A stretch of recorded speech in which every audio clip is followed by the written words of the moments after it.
Hey YouTube, what's up? Sam here with Too Many Hobbies, and today join me as we're taking these U.S. General Harbor Freight cabinets and modifying them and putting a work surface on top. So stick around. Alright, so here's what we're installing. This 26-inch roller cabinet here, we're going to be taking the wheels off, and we're also going to be taking this handle off.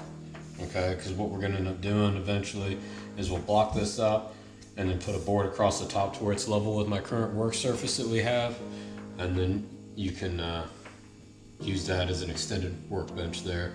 And right now this has just a little lip, so we'll have to get into that once we get this opened up and everything. And then we're also going to be adding this 14.5-inch side cabinet to it. Okay, so this will match up the same height when we take our wheels off on this unit. All right, so stick around.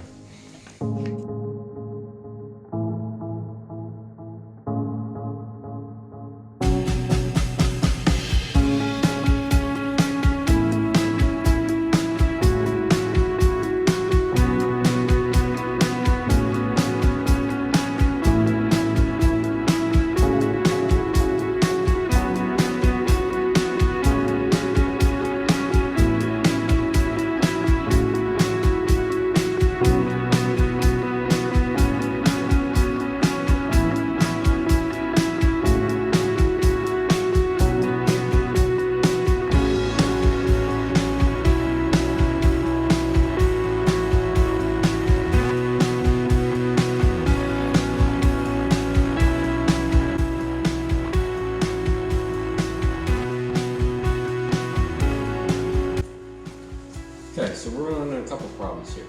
This 14.5-inch cabinet can't be just bolted to this 26-inch cabinet.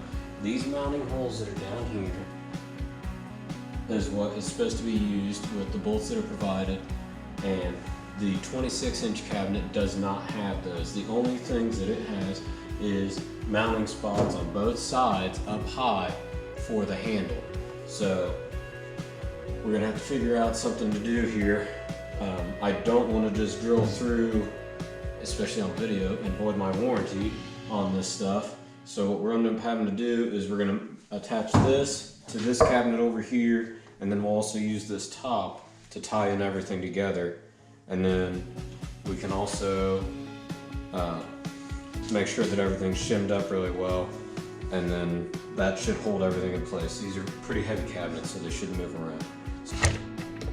So our next issue as well is that this height of this cabinet is different from the 26-inch one.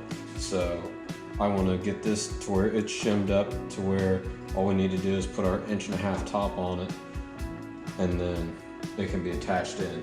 So instead of trying to measure this out here, put a piece of wood in, make a line across that, and then measure that, instead of trying to stick a tape down in and seeing what you get. So we're right at 5/8 of an inch there.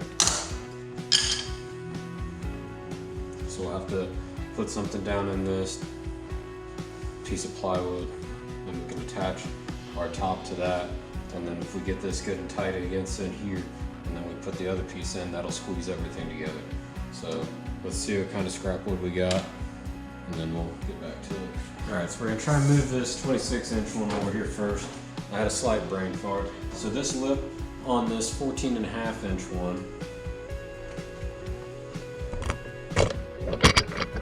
this lip here sticks out further, and it's actually going to bite onto the lip here.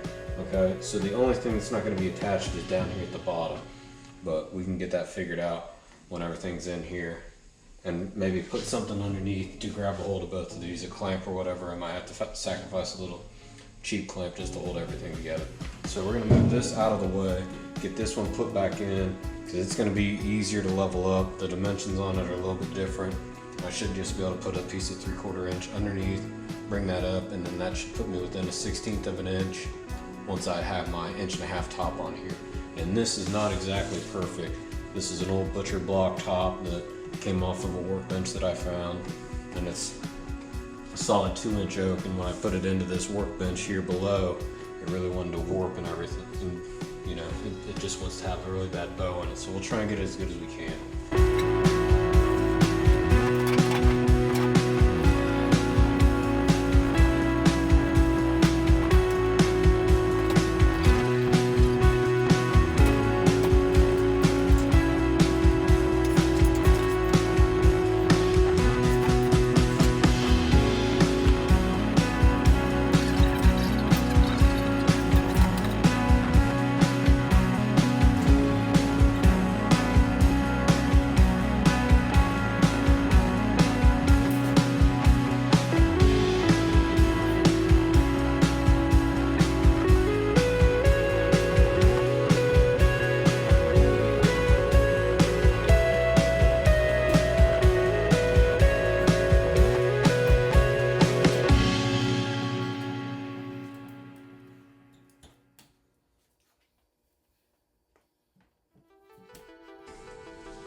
quick tip there.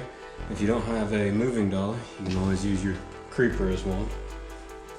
Doesn't work as good. So, alright. So that's lined up.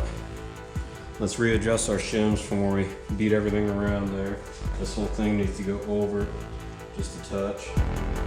Right, and here you can see the OSB boards that I've cut out for this. And then those are super tight in there. I didn't even want to push them all the way down, so it's a good fit. And then here they are flipped over, and we're attaching them to our 2x6 pine boards. So that's going to tie everything in together. And then you can see me using tie down straps to pull everything tight, basically like a big clamp. You got to have something across there to hold these boards from just bowing in on themselves and flipping over. So that's why we put that OSB sheet on there first.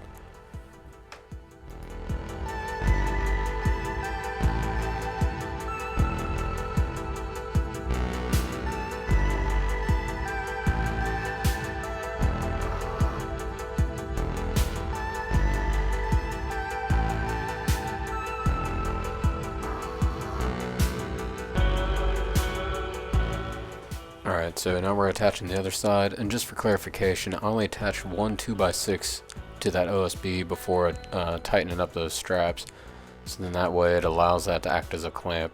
Here I'm using a 1/2 inch piece of plywood to act as a spacer for where those two cabinets overhang on that top lip, and then we're going to attach this, and then we're going to get this flipped over, and you can see what the top's going to look like here.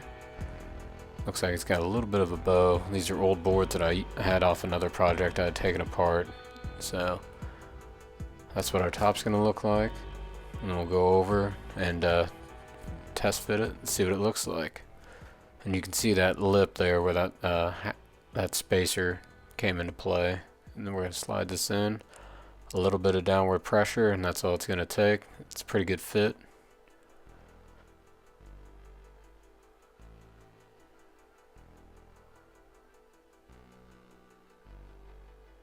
And here's our finished product. I'm pretty happy with how this turned out. This is a lot higher quality than what some of these mobile workbenches are that have the wood top already on them. So this cabinet weighs 289 pounds. That's without the top. So maybe another 11 pounds out of that, maybe 300 total.